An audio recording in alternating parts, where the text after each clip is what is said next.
have Sarah Windmill, who's going to be talking about Turing's legacy to the gay community.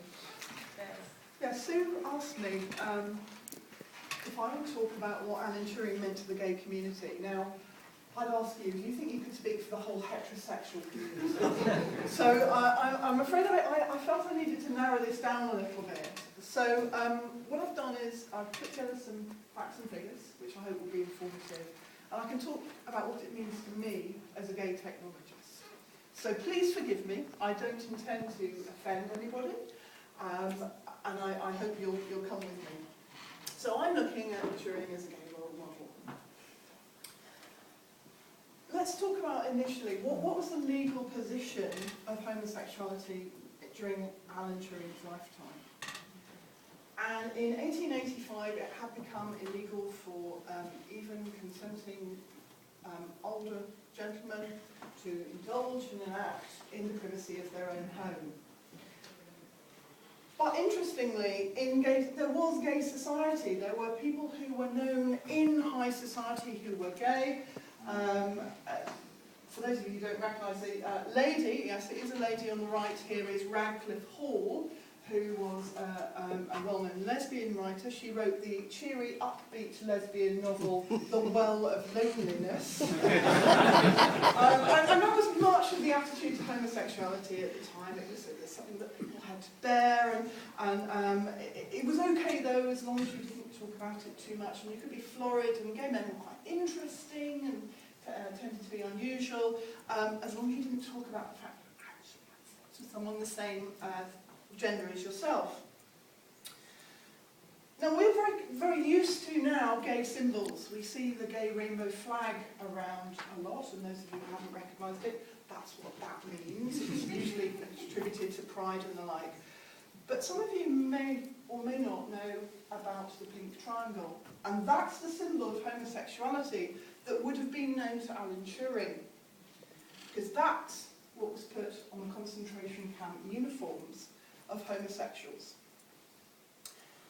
Around 50,000 gay men were arrested during Nazi Germany and were tried for being homosexual.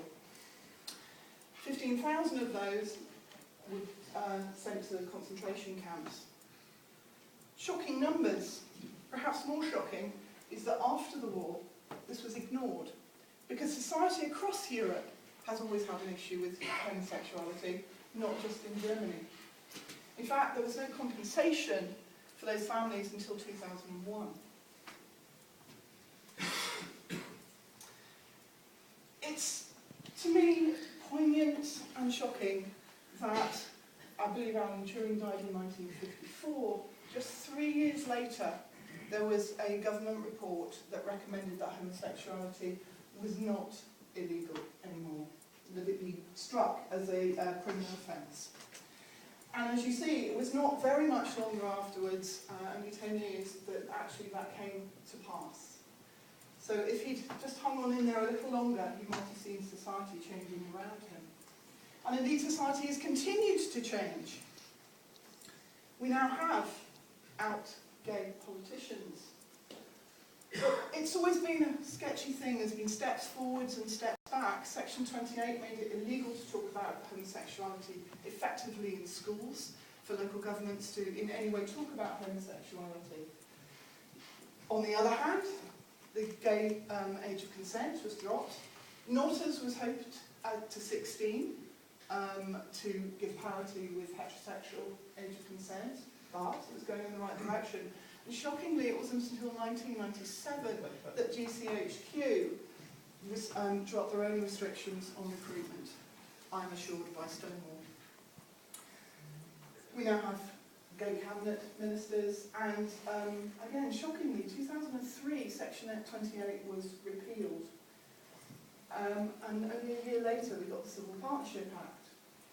So what does that mean to me? Well, when I was at school, this was the rule. You couldn't talk about homosexuality. You couldn't teach about it. You couldn't mention it. You couldn't name it.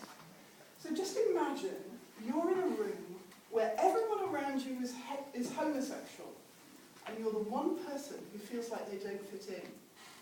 And not only do you feel strange, but you have no words to describe it. No one's giving you a hook to hang it on.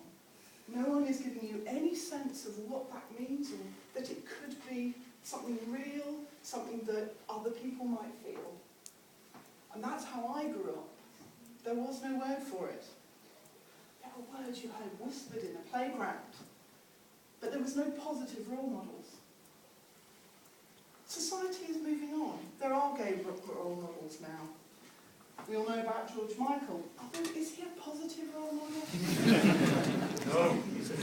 We all have very cliched images of what it means to be gay. So there's the darky girls in white t-shirts and short crop hair, moving on slightly from the original dungarees and Doc Martens image. And we see gay men as being very fey, kissing in the street, or God forbid, wearing Amsterdam Gay Pride on Flickr. That's all I'm saying. But there are some, I would argue, better role models emerging. Ellen DeGeneres famously came out. Now we have various personalities in British society that are openly gay. Indeed, in sport, who would have thought the Welsh rugby captain? And indeed now, we have these two groups are from the front of the London Gay Parade. So now it's okay for us to serve this person out. And these are the kind of role models that the youth of today are looking to.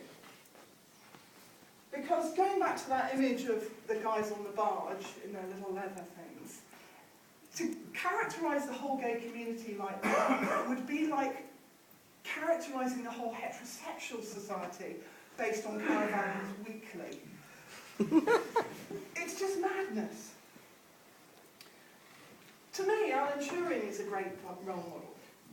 He was a quiet man who got on his work, who maintained the silence, didn't talk about the work he did at Bletchley Park. He was a geek. He did great geek-like things. But he was also a little bit different. He was eccentric. And for those of you who don't know this story, I haven't been to Bletchley Park, I am told by the team at Bletchley Park that he actually padlocked his mug to the radiator in his office. Because remember, during the war, things were in very short supply. And he lost the key. So he used to drink his tea from the radiator.